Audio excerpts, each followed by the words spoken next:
नमस्कार. सुस्मिता सिम्प्लिसिटीमध्ये तुमचं मनःपूर्वक स्वागत. ओम साईराम. श्री गणेशा सद्गुरू साईनाथ आदिशक्ती दुर्गा भवानी मातेला नमस्कार करते. आज गुरुवार आहे आणि असं मनात आलं की आपण आपला अनुभव शेअर करूया. कदाचित बाबांचीच लीला आहे ही. माझे बरेच व्हिडिओज बाबांचे जे अनुभव आलेले आहेत तर ते ना माझ्या चॅनलवर अपलोड केलेले आहेत मी. तरीसुद्धा अजून काही अनुभव आहेत ते शेअर करायचे आहेत. तर तुम्हाला ते अनुभव कसे वाटतात नक्की ऐका आणि व्हिडिओला सुरुवात करूया आपण.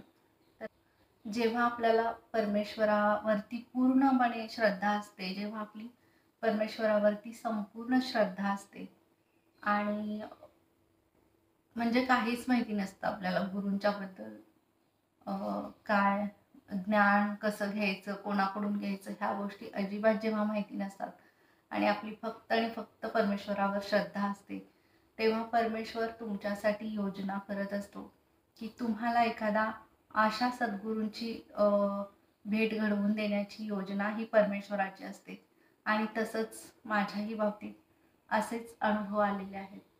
माझ्या भक्तीची सुरुवात खरं तर श्री गणेशापासून आहे. ती कुठे मिळते भक्ती, कुठे दुसरीकडे जाऊन मिळत नाही किंवा आपोआप कुठेतरी शिकायला वगैरे जाऊन असं मिळत नाही.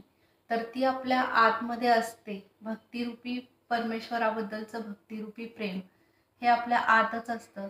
ते फक्त आपल्या आजूबाजूच्या वातावरणातून, आपल्या घरातल्यांच्या सहवासातून, त्यांनी जे काही पूजापाठ किंवा काही असं करत असतात, उपवास वगैरे, त्यांच्याकडून हे आपल्याकडं येत असतं आणि ते आपल्यातली भक्ती अजूनच जागृत होत असते.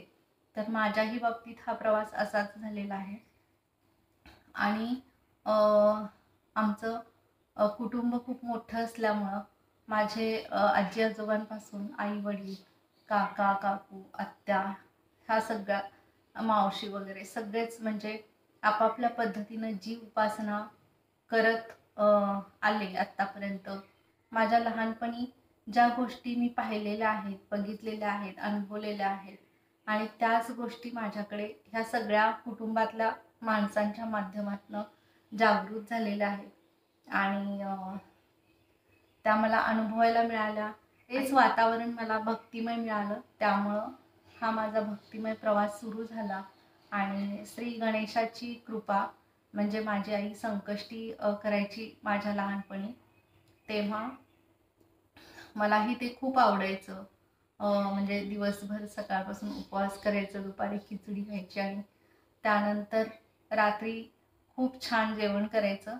आणि जेव्हा संकष्टी सोडायची वेळ असते तेव्हा चंद्रोदय झाल्यानंतर संकष्टीचा उपवास सोडतात आणि मग खूप चांगले चांगले पदार्थ, गोड नैवेद्य असं हे आपण जेवायचं असतं.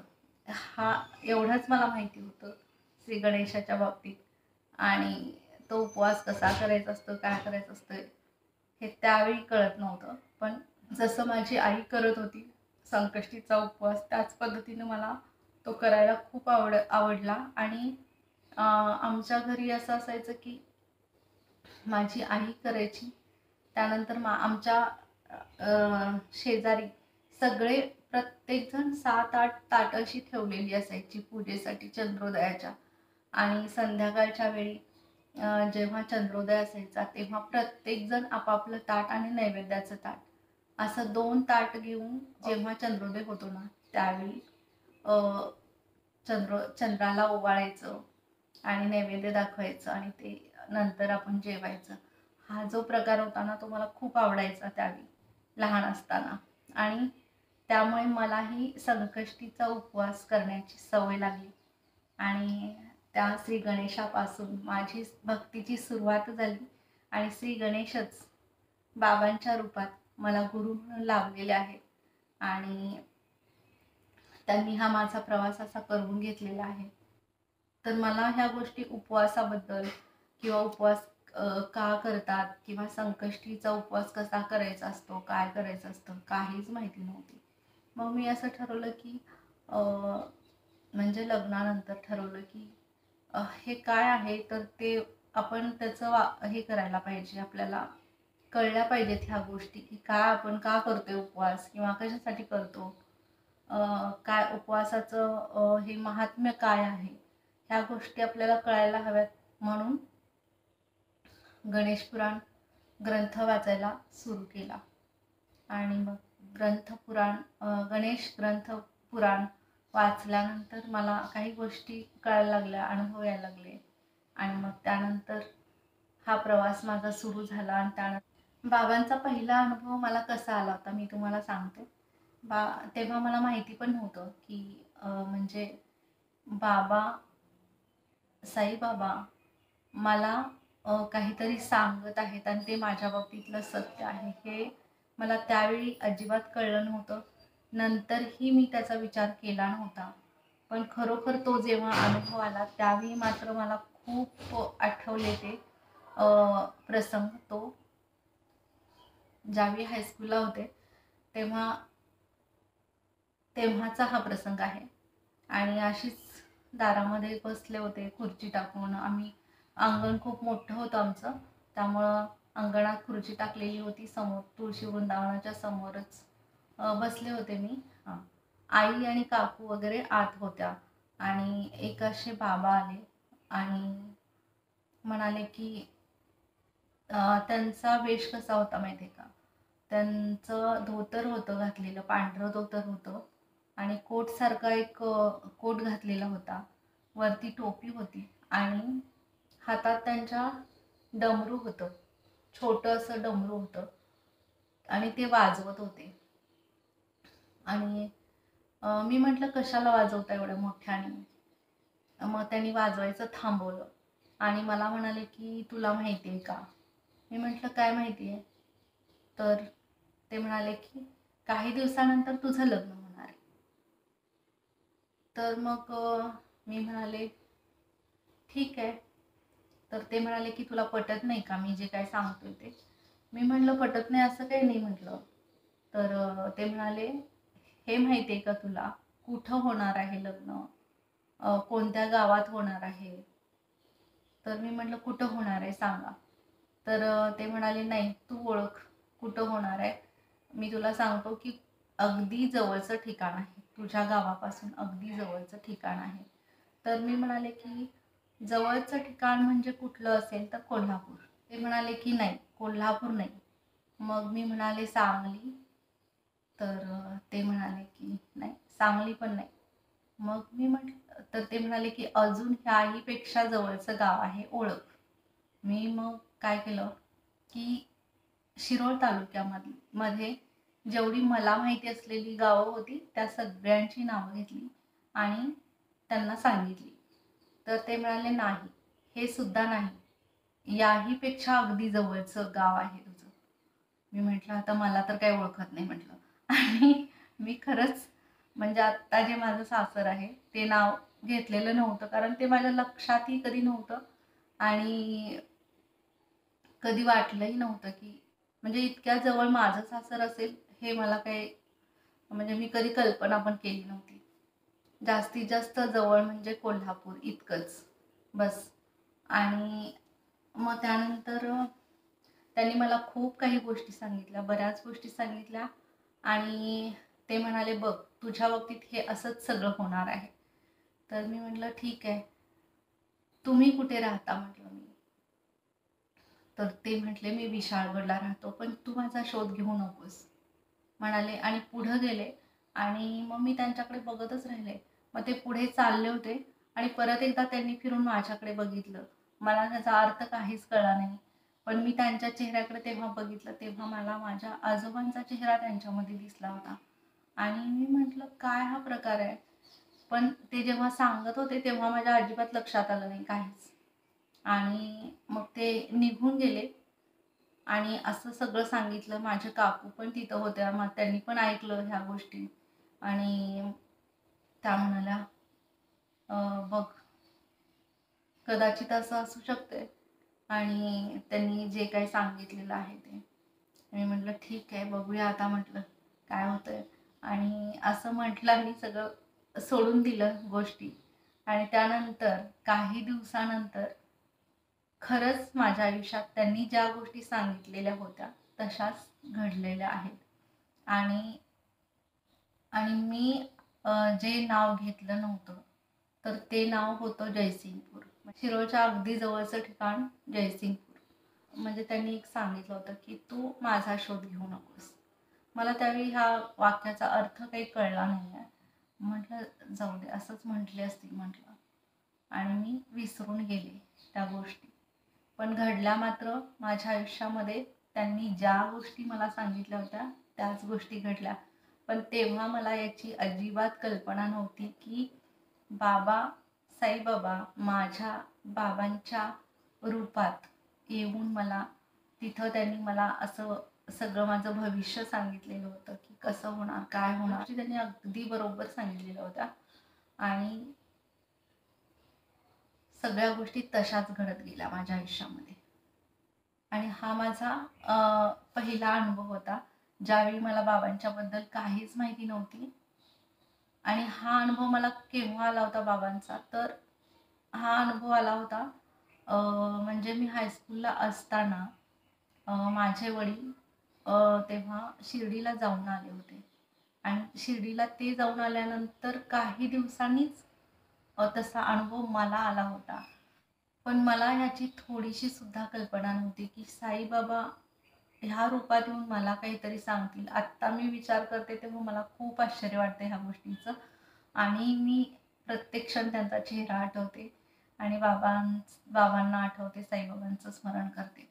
कारण त्यांची लीला इतकी आगाध आहे ना, आणि त्यानंतरचे अनुभव तर मग खूपच आनंददायी आहेत. काय म्हणजे खूपच आनंददायी आहे. त्याची कल्पनाही मी करू शकत नाही आणि कोणीच करू शकत नाही. कारण कसं असतंय की भक्ताची जशी श्रद्धा असते ना, म्हणजे तुम्ही इतकी पवित्र आणि निस्वार्थी श्रद्धा जर ठेवली ना, तर तितकाच त्याच्याही कितीतरी पटीने तुम्हाला परमेश्वर आशीर्वाद देत असतो. आणि ते तुम्हाला कळत सुद्धा नाही. त्या गोष्टी फक्त तुम्ही त्याचा आनंद घेऊ शकता, दुसरं काहीच करू शकत नाही आपण. आणि लग्नानंतर मात्र मग माझे उपवास वगैरे तसेच चालू होते. आणि मी फक्त मनात माझ्या श्री गणेशाचं नाव घेत राहिले. तेव्हा मला नामस्मरणाबद्दल अजिबात माहिती नव्हती की नामस्मरण कसं करायचं असतं, काय करायचं असतं, काहीच माहिती नव्हती. मी फक्त श्री गणेशाचं सतत नाव घ्यायची, सतत नाव घ्यायचे. आणि ते सातत्य इतकं होतं की मला विचार केल्यानंतर असं वाटतं की कसं काय माझ्याकडून असं ह्या गोष्टी होत गेल्या, मलाच कळत नाही आहे. कारण जेव्हा मी ते गोंदवलेकर महाराजांचं एक साताऱ्यामध्ये गेल्यानंतर मला माझ्या मैत्रिणींनी गिफ्ट केलं होतं. ते गोंदवलेकर महाराजांचे प्रवचन आहे, तो ग्रंथ एक आहे. तर तो मला त्यांनी गिफ्ट केलं होतं. मग ते मी वाचल्यानंतर मला त्यातून कळलं की नामस्मरण कसं, नामस्मरणामधलं सातत्य आणि नामस्मरण कुठल्या वेळी घ्यायचं, काय करायचं, कसं करायचं, हे सगळं त्यांनी अगदी व्यवस्थितपणे त्यामध्ये आहे. तर मग त्यावेळी मला कळलं की आपण कसं काय अचानक म्हणजे सगळ्या गोष्टी ह्या अशा इतक्या सहजपणे कशा घडत गेल्या की नामस्मरणबद्दल आपल्याला कुठलीच माहिती नव्हती, तरी आपल्याकडून नामस्मरण होत गेलं श्री गणेशाचं. आणि उपवास तर नेहमी असायचेच माझे. आणि संकष्टीचे वगैरे गुरुवार पण असायचे मार्गशीर्ष महिन्यातले वगैरे. आणि ते करत करत मग काही दिवसानंतर आम्ही सिंधुदुर्गला गेलो होतो राहायला. आणि सिंधुदुर्गमध्ये ह्या सगळ्या गोष्टी काय आहेत नेमकं ह्याचं म्हणजे मला पण उत्सुकता असते की मी काय करते ना त्याचं ते मला शोधायला आवडतं, त्याचा शोध घ्यायला आवडतो. मला जे प्रश्न पडलेले असतात ना, मला त्याचा शोध घ्यायला आवडतंय की मी उपवास का करते, परमेश्वराबद्दलचं जे संतांना अनुभव आलेले आहेत, संतांना अनुभव जे आलेले आहेत, तर ते आपण कसे घेऊ शकतो, आपण काय करू शकतो नेमकं ह्याबद्दल मला नेहमीच उत्सुकता होती पहिल्यापासूनच. आणि ते लग्नानंतर मग आम्ही सिंधुदुर्गला जेव्हा राहायला गेलो तेव्हा मात्र मी वाचन चालू केलं. श्री गणेशाचं पहिल्यांदा श्री गणेश पुराण वाचायला चालू केलं आणि त्यानंतर श्री गणेश पुराण वाचून झाल्यानंतर मला काही अनुभव यायला लागले आणि मग ते परत परत मी वाचत राहिले, परत परत वाचत राहिले. ग्रंथाचं श्री गणेश पुराणाचं वाचन सुरू होतं आणि मी ठरवलं होतं की 21 वेळा तरी, कमीत कमी 21 वेळा तरी हा ग्रंथ वाचायचाच आपण. एक गृहस्थ आले मध्येच आणि ते म्हणाले की त्यांच्याकडे एक श्री गणेशाची आणि साईबाबांची फोटो होता त्यांच्याकडे आणि ते म्हणाले की तुम्हाला साईबाबांनी बोलवलेलं आहे. मी म्हटलं आम्हाला कुठे बोलवलंय साईबाबांनी, मला काहीच कळत नव्हतं. आता सिंधुदुर्ग आणि शिर्डी केवढं लांब अंतर आहे ना, तर मग मला बाबांच्याबद्दल काहीच माहिती नव्हती. फक्त एवढंच, शिर्डी आणि साईबाबा आणि माझे वडील दर्शनाला गेले होते इतकीच माहिती होती बाबांच्याबद्दल, बाकी काहीच माहिती नव्हतं. तर त्यानंतर त्या गृहस्थांनी मला सांगितलं की लवकरच बाबांनी तुम्हाला बोलवलेलं आहे. मग ह्याचा मी फक्त विचार करत राहिले की काय असेल हे सगळं, बाबांनी कुठे बोलवलेलं आहे, काहीच कळायला मार्ग नव्हता. आणि त्यानंतर आम्हाला बदलीच्या माध्यमातून अहमदनगरला राहण्याचा योग आला आणि त्यानंतर ना सतत शिर्डीला जायला मिळायचं, काही ना काहीतरी कारण असायचं आणि शिर्डीला जायला मिळायचं. तर या सगळ्या गोष्टींना बाबांची लीलाच म्हणते, कारण हे असंच आहे. बाबांचं म्हणजे लीला अशीच आहे, ती समजून फक्त घ्यावी लागते. आणि त्यानंतर मी असे विचार केला की आपण इथून एक ग्रंथ घेऊन जायचं शिर्डीतून आणि वाचन करायचं, कारण बाबांबद्दल मला माहिती पाहिजेच ना, की बाबांचं चरित्र वगैरे सगळं. जसं संत तुकाराम, संत ज्ञानेश्वर, सगळ्या संतांचं चरित्र वगैरे आपल्याला शाळेमधून वगैरे सगळं माहिती असतंच, थोडंफार आपल्या अभ्यासात आलेलंच असतं. आणि त्याचप्रमाणे शिर्डीतून सुद्धा एखादा ग्रंथ आपण घेऊन जायचं आणि त्याचं वाचन करायचं. मग त्यानंतर मी असं ठरवलं की तिथे साई लीलामृत हा ग्रंथ घेतला, बाबांचा साई लीलामृत हा ग्रंथ घेतला आणि तो मला खूप आवडला. म्हणजे इतका छोटा आहे आणि समजायला सोपी एकदम भाषा आहे. आणि मग मी ते घेऊन नगरला असतानाच घेतला होता तो ग्रंथ. आणि त्यानंतर वाचन मात्र माझं तिथं काहीच झालं नव्हतं नगरमध्ये असताना, अहमदनगरमध्ये असताना. आणि तसाच तो ग्रंथ असायचा. वाचायला घ्यायची पण काही ना काहीतरी अडथळे यायचे, वाचायला घ्यायचे पण काही ना काहीतरी अडथळे यायचे. मग असंच पुढे पुढे दिवस गेले आणि माझं वाचन अजिबात झालं नाही तिकडे. आणि मग पण वाचन माझं काहीच झालं नव्हतं, पण मला इतक्या वेळा शिर्डीला जायला मिळायचं, बापरे. म्हणजे मलाच आश्चर्य वाटायचं की बाबा सारखं मला बोलवत आहेत. माझा आनंद खूप होता की समाधी मंदिरचं, कारण ॲक्च्युली हा आनंद का आहे तर बाबांचे जेव्हा आपण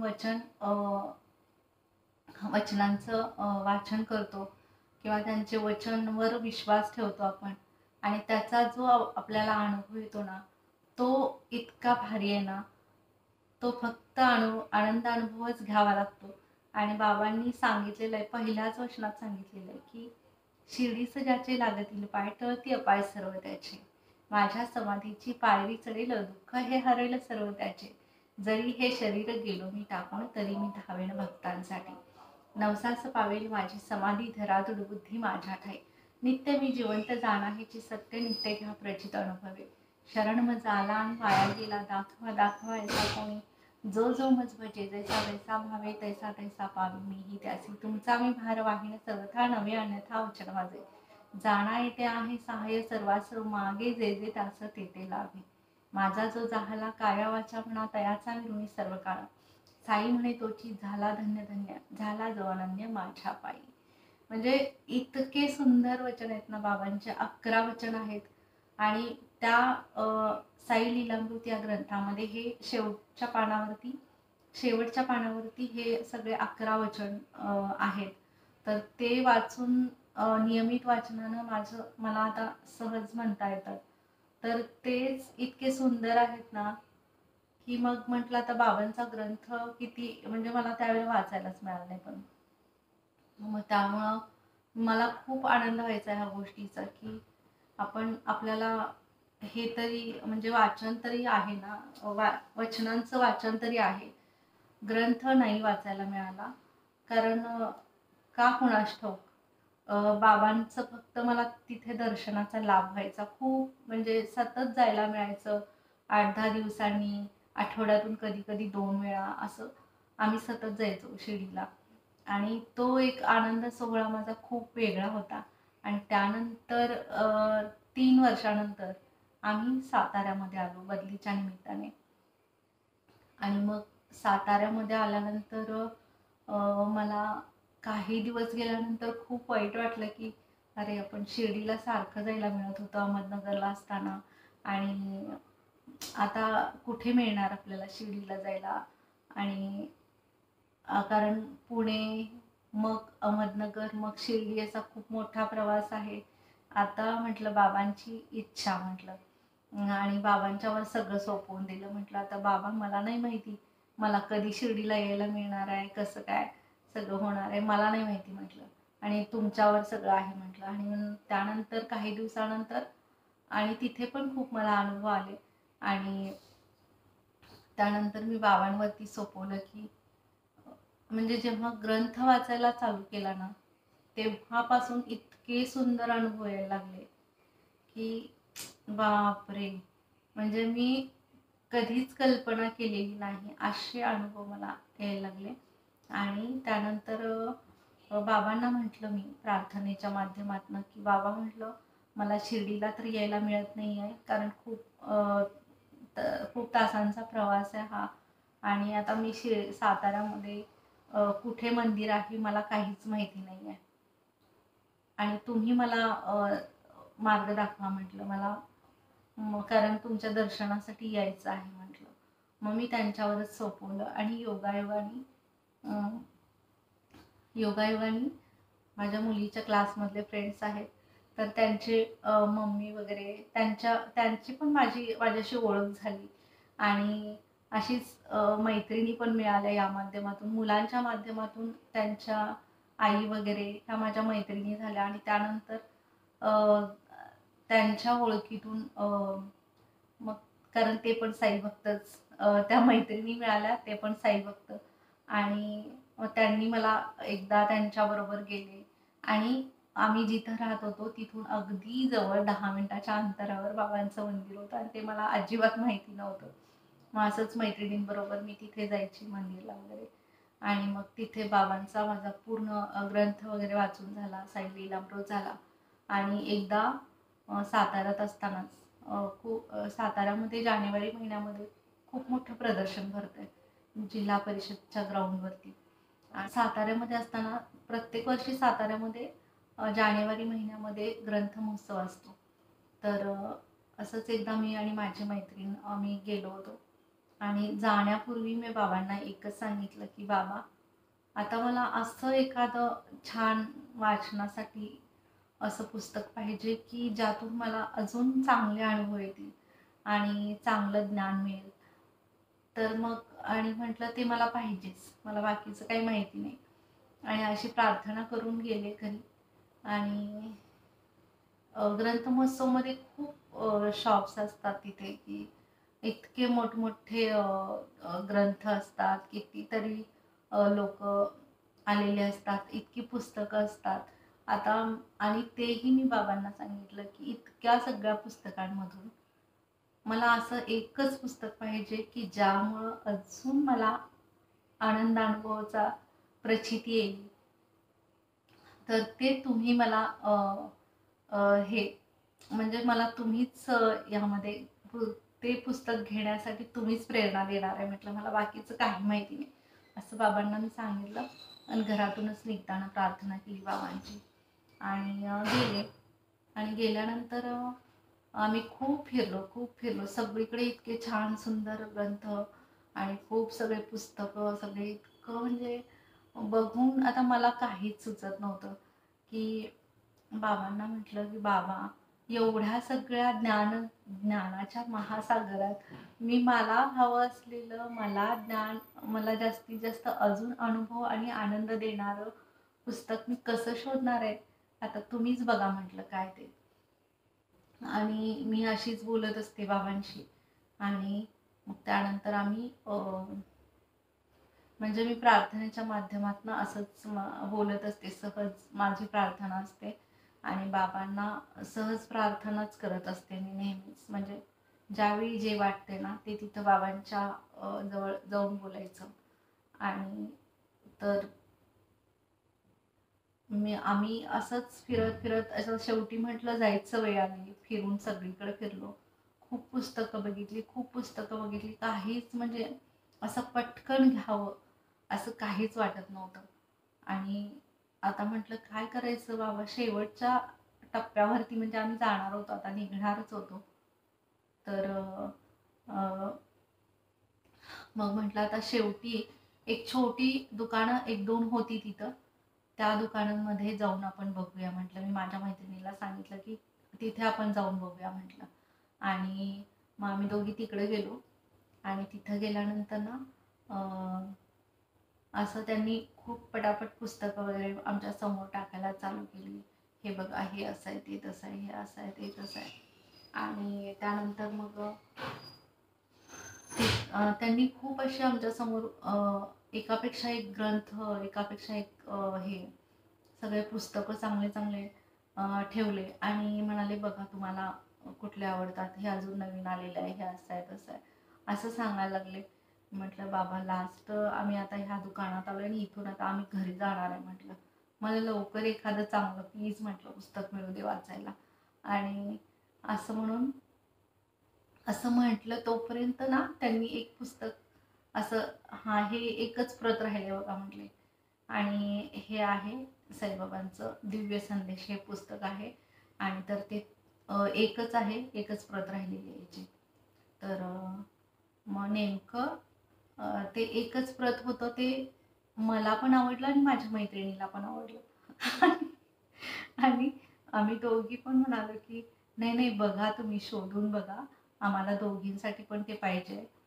आणि तर त्या म्हणाल्या की नाही ठीक आहे, असू दे, तुम्ही घ्या म्हणाल्या. मला नंतर वाचनासाठी दिलं तरी चालेल, मला काही प्रॉब्लेम नाही, पण तुम्हाला जास्त म्हणजे पाहिजे आहे तर ते तुम्हीच घ्या म्हणाल्या. आणि ते शॉपवाले होते ना, त्यांना म्हटलं की नाही तुम्ही बघा म्हटलं, अजून एखादं असलं तर, कारण आमच्या दोघींसाठी ते पाहिजे म्हटलं. तर मग ते म्हणाले नाही नाही आम्ही शोधलं की किती शोधलं तरी सापडत नाही आहे, एकच पुस्तक आहे हे. आणि तुम्हाला पाहिजे असलं तर आम्हाला कॉल करा तुम्ही, आम्ही मागवून तुम्हाला देऊ शकतो. मग आणि माझी मैत्रीण पण मला म्हणाली की नाही तुम्ही घ्या, मला वाचायला दिलं तरी चालेल, मला काही प्रॉब्लेम नाही. आणि मग मी म्हटलं ठीक आहे. मग मी ते पुस्तक घेतलं, मला इतका आनंद झाला, इतका आनंद झाला. ऐक म्हटलं बाबा थँक्यू म्हटलं. आणि घरी आले, मला खूप आनंद झाला. आणि ते पुस्तक मला इतकं आवडते, इतकं आवडते ना, साईबाबांचे दिव्य संदेश हे पुस्तक आहे. ते मराठीमध्ये त्याचं हे केलेलं आहे, भाषांतर केलेलं आहे. आणि मूळ ग्रंथ तो जो आहे तर तो हाऊ आय फाउंड या ग्रंथाचं मराठीत भाषांतर असलेला साईबाबांचे दिव्य संदेश हा हे पुस्तक आहे ते. आणि मग ते मी घेऊन आले, मला खूप आनंद झाला. आणि बाबांना मग आभार मानले बाबांचे. बाबा म्हणतात थँक्यू, एवढं सगळं ज्ञानाच्या महासागरात मी फिरून आले पण मला एकही पुस्तक घ्यावंसं वाटलं नाही. आणि शेवटी येताना म्हटलं तुम्ही हे मला दिले, म्हटलं खूप सुंदर पुस्तक दिले म्हटलं. आणि मग बाबांचे आभार मानले आणि आम्ही घरी आलो. घरी आल्यानंतर मला खूप आनंद झाला होता. आणि मग मी ते पुस्तक आणलं, आनंद झाला. त्यानंतर मी काही दिवसांनी लगेचच वाचायला सुरुवात केली ते पुस्तक. कारण जी आपण आपल्या आवडीची जी गोष्ट असते ती आपण त्याला वेळ लावत नाही कुठली गोष्ट वाचण्यासाठी किंवा काय करण्यासाठी.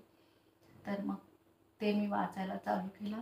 आणि त्यानंतर बाबांनी इतके सुंदर अनुभव दिलेले आहेत ना, इतके सुंदर अनुभव आलेले आहेत बापरे, म्हणजे कल्पनाच करू शकत नाही आहे, असे अनुभव बाबांनी दिलेले आहेत मला. त्यानंतरचा जो प्रवास आहे तो अनुभव आणि आनंद अनुभव मध्येच म्हणजे भक्ताची अवस्था अशी होते ना, बाबांना तुम्ही एकदा गुरु मानलं ना, की काही म्हणजे तिथं त्या साई रंगात तो भक्त इतका रंगून जातो आणि त्याला पूर्णपणे आनंद अनुभवाशिवाय काहीच दुसरं मिळत नाही, फक्त आणि फक्त आनंद. बाबांच्या एकदा एकदा बाबांना शरण गेलं ना, की कुठल्याही शंका घ्यायच्या नाहीत मनात, कुठलंही काही घ्यायचं नाही. कारण बाबांची 11 वचनच अशी आहेत ना, की काहीच तुम्हाला करायला लागत नाही. तुम्हाला फक्त जास्त तुम्हाला त्यांच्याबद्दल म्हणजे आता ते आपले गुरु आहेत. गुरूंवर विश्वास ठेवायचं म्हणजे काय करायचं नेमकं, तर गुरूंवर विश्वास ठेवायचं म्हणजे त्यांच्या वचनांवर विश्वास ठेवायचा, त्यांचं नामस्मरण करायचं, त्यांची प्रार्थना करायची आणि प्रत्येक गोष्ट त्यांना समर्पित केली पाहिजे. समर्पण भाव आलाच पाहिजे. जी गोष्ट आपल्या आयुष्यात घडणार आहे, घडलेली आहे, तर ती त्यांना समर्पित म्हणून सांगायची. आणि ही जी पारदर्शकता आहे ना, ती पारदर्शकता खूप महत्त्वाची आहे गुरूंच्या चरणी. आणि जेव्हा तुम्ही पारदर्शकपणे गुरूंना शरण जाताना, तर गुरु फक्त आणि फक्त तुम्हाला प्रचंड आशीर्वाद देत राहतात. इतके आशीर्वाद तुम्हाला, इतकं सुद्धा संकट तुमच्या आजूबाजूला फिरकू देत नाहीत ते. इतकी म्हणजे त्यांची कृपा असते. कारण सांसारिक जीवन जगताना आयुष्यामध्ये पावला पावलाला संकट असतात. कधी कुठलं संकट येऊन उभारेल तुमच्यासमोर काही सांगू शकत नाही.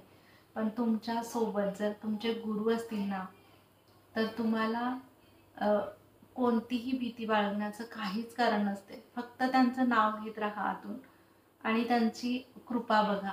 म्हणजे विश्वास ठेवा, श्रद्धा ठेवा आणि सबुरीनं वागा. आणि परमेश्वर हा एकच आहे. हा जो विश्वास आहे ना बाबांनी दिलेला, श्रद्धा, सबुरी आणि सबका मालिक एक, हा प्रचंड, या शब्दांमध्ये इतकी ताकद आहे ना, बापरे. आणि ती ताकद जाणून घेण्यासाठी त्यांच्यावर विश्वास ठेवायला पाहिजे. त्यांना संपूर्ण समर्पण पाहिजे. कुठली पण गोष्ट आपल्या आयुष्यात घडली तर बाबा हे सगळं जे पण घडत आहे ते तुमच्या आशीर्वादानं घडत आहे. कुणाचा पण काही प्रॉब्लेम असेल, कुणाला काही बरं वाटत नाही, तुम्ही अगदी सहजपणे त्यांना सांगू शकताय आणि त्याचा अनुभव घेऊ शकताय, की त्या व्यक्तीमधला बदल बघू शकताय. म्हणजे इतके सहज ते सद्गुरू आहेत ना. आणि संत, बापरे, म्हणजे त्यांचा महिमा अगाध आहे. खरं तर साईबाबांचा महिमा इतका अगाध आहे ना, की आपण काहीच कल्पनाच नाही करू शकत. आणि त्यांच्यात इतकी रूपं सामावलेली आहेत की तुम्ही ज्या रूपात त्यांना बघायचं असते ना, तुम्हाला ते रूप तुम्हाला ते दाखवतात. आणि त्यांचं असं आहे की सबका मालिक एक, हा सुद्धा अनुभव ते इतक्या सुंदरपणे देतात ना. ह्या वाक्यावर, हे वाक्य नुसतं नाही आहे वाक्य, त्यामध्ये शक्ती आहे एक. आणि ती जी अष्टशक्ती आहे ना बाबांची, ती नवविधा शक्ती आहे आणि ती एकच आहे. आणि ॲक्च्युली कसं आहे की बाबा फक्त फकीराचा वेश धारण केलेले आहे. बाबांनी फक्त फकीराचा वेश धारण केलाय, पण त्यांच्या आतली शक्ती जाणून घेण्यासाठी त्यांच्यावर विश्वास ठेवला ना, की तुम्हाला त्यांची सगळी रूपं ते दाखवतात. त्यांच्यामध्ये कोणतं कोणतं रूप आहे, काय आहे, कसं आहे. आणि हा सगळा आनंद अनुभव आहे.